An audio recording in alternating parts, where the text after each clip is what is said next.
Hi, I'm Kari Ryman, and I'm a certified nurse midwife, and I have with me today Tara Mitchell. Tara Mitchell is a registered nurse in the Women's and Infant Float Pool. That means she rotates between the NICU, postpartum, and labor and delivery units, but she spent most of her career in labor and delivery. She's been a registered nurse for 14 years, and almost all of that has been in labor and delivery, so she has a lot of experience to share with us today. So today we'll be discussing labor and birth in the hospital setting, so let's dive right in. So again, you've been a labor and delivery nurse for a really long time and have lots of experience. What do you say is a part of your job that brings you the most joy? Loaded question. I think just in general, like knowing that there's a baby in that belly and then getting to meet that baby is amazing. Obviously, mom and dad are so excited to meet that baby, but it's so exciting for us nurses as well. I get to watch two people become parents. Like, what an awesome thing. Or, if not their first baby, I get to see them welcome this new addition into their family. So it's just really amazing. It's crazy how much the human body can do. I don't know. It's amazing when you have this great bond with your patient and you get to watch them, even if you don't get to watch them, like you were part of that process and part of that journey with them that they're never going to forget. Yeah, it's such a momentous occasion in people's life. It's such an honor to be a part of that and witness it. And like you said, to see the strength of women having that experience, but also watching the partners and their response to the birth. Sometimes that's my favorite part, is seeing the partner and watching their, wife or partner be going through that experience is just amazing too. I love it when they cry. It makes me happy. Agreed. So what do you think it's like working with natural patients or patients who are wanting an unmedicated or an epidural-free birth in the hospital setting? I personally love doing natural labor. I think when I first started, there's absolutely no way I would have said, "Oh yeah, sign me up for that." But I can remember the first natural patient I had. I ran into my locker and looked at all my notes, and I was like, "Okay, I got this. I can so do this." And it was amazing. Like, I can remember her face, and it was just amazing. Um, it's hard. It's hard work, and I think women go into it not knowing because they don't have any experience with it. But it is hard work. The body is amazing. Your body can do it. It's just a matter of wrapping your head around it. So what tools as a nurse do you have at your disposal, or do you like to use to help women get through that difficult process of unmedicated birth? Okay, so in the hospital setting, we have a couple rooms that have tubs. If that's your plan, it's great. I think it works very well.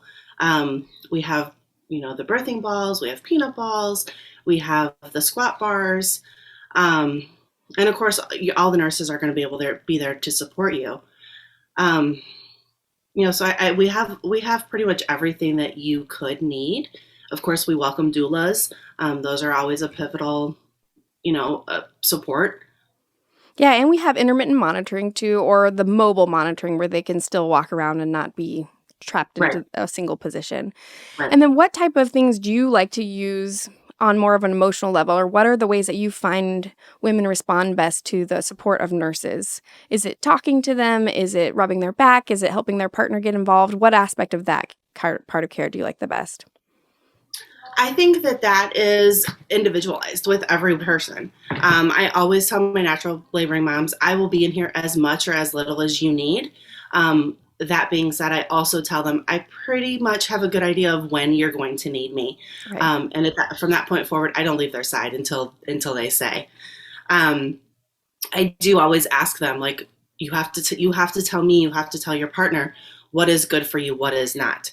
Because some women might want their back rubbed or their hair touched or their arm held or some variation of that. But Right. some women absolutely do not want you to touch them.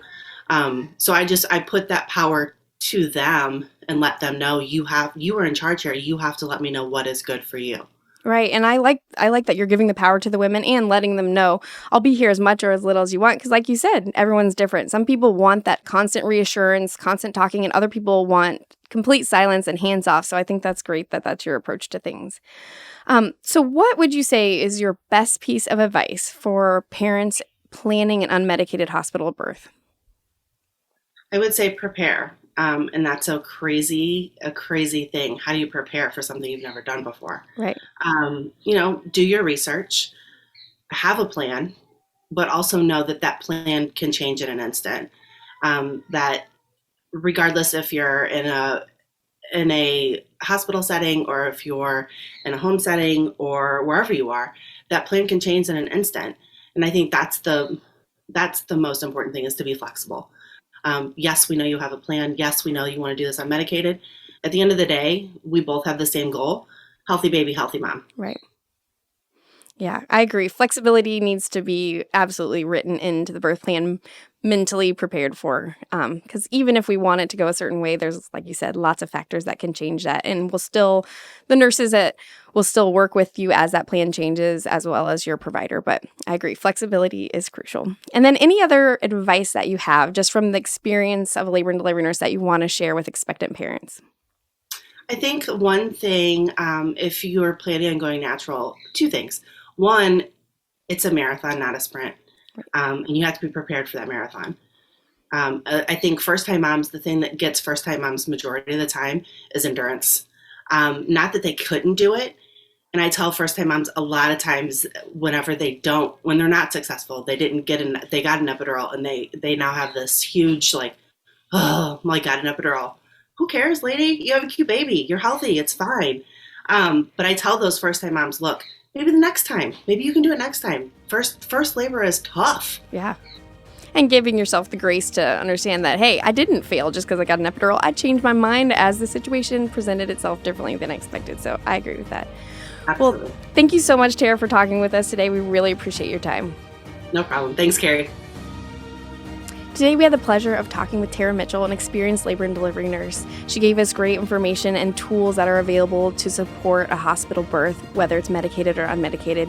And as she mentioned, preparation is key. So I really recommend that you take a childbirth education class. For more information, check out the link below.